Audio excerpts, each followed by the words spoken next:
Hello everyone, ఇలాంటి మరిన్ని interesting informative videos కోసం మా ఛానల్ ని సబ్స్క్రైబ్ చేసుకుని పక్కనున్న బెల్ ఐకాన్ ని యాక్టివేట్ చేసుకోండి. మీ వంతు సపోర్ట్ గా వీడియోని లైక్ చేయండి. వీడియోలోకి వెళ్లే ముందు డాకు మహారాజ్ సినిమా మీలో ఎంతమందికి నచ్చిందో, ఈ సినిమా బాక్స్ ఆఫీస్ దగ్గర లాంగ్ రన్ లో ఎంత కలెక్ట్ చేస్తుందని మీరు ఎక్స్పెక్ట్ చేస్తున్నారో, ఈ సినిమాపై మీ ఒపీనియన్ ని కింద కామెంట్ చేయండి. బాలకృష్ణ బాబీ కొల్లి దర్శకత్వంలో వచ్చిన డాకు మహారాజ్ మూవీ బాక్సాఫీస్ వద్ద భారీ వసూళ్లతో దూసుకెళ్తుంది. తాజాగా ఈ చిత్రం 100 కోట్ల క్లబ్ లో చేరింది. సితారా ఎంటర్టైన్మెంట్స్ బ్యానర్ పై సూర్యదేవర నాగవంశి నిర్మించిన ఈ చిత్రానికి ఎస్ఎస్ తమన్ సంగీతం అందించాడు.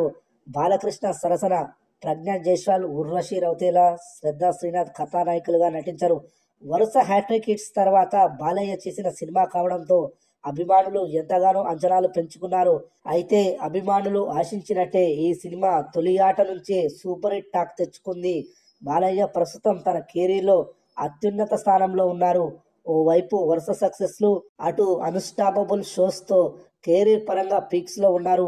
హీరోగా వరుస సక్సెస్లు, హోస్ట్ గా డబుల్ సక్సెస్ అందుకున్నారు. డాకు మహారాజ్ మూవీ బాలయ్య కెరీర్ లోని అత్యధిక ఓపెనింగ్ కలెక్షన్స్ ని వసూలు చేసిన సినిమాగా నిలిచింది.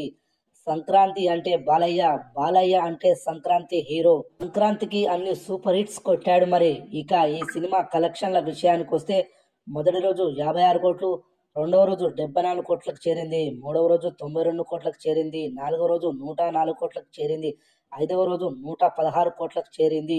మరి ఆరవ రోజు ఎంత కలెక్షన్స్ వసూలు చేయనుందో చూద్దాం. ఆరవ రోజు ఆక్యుపెన్సీ ఈ విధంగా నమోదైంది. Morning show 39%, matinee show 40%, first show 42%, second show కూడా 42% ఆక్యుపెన్సీ నమోదైంది. ఈ ఆక్యుపెన్సీని బట్టి చూస్తే ఆరవ రోజు గ్రాస్ 12 కోట్లు, 6 కోట్ల షేర్ వసూలు చేయనుందని తెలుస్తుంది. ఇప్పటి వరకు ఈ సినిమా 71 కోట్ల షేర్, 130 కోట్ల గ్రాస్ వసూలు చేసినట్లవుతుంది. ఇంకా 11 కోట్ల షేర్ వసూలు చేస్తే హిట్ అవుతుంది.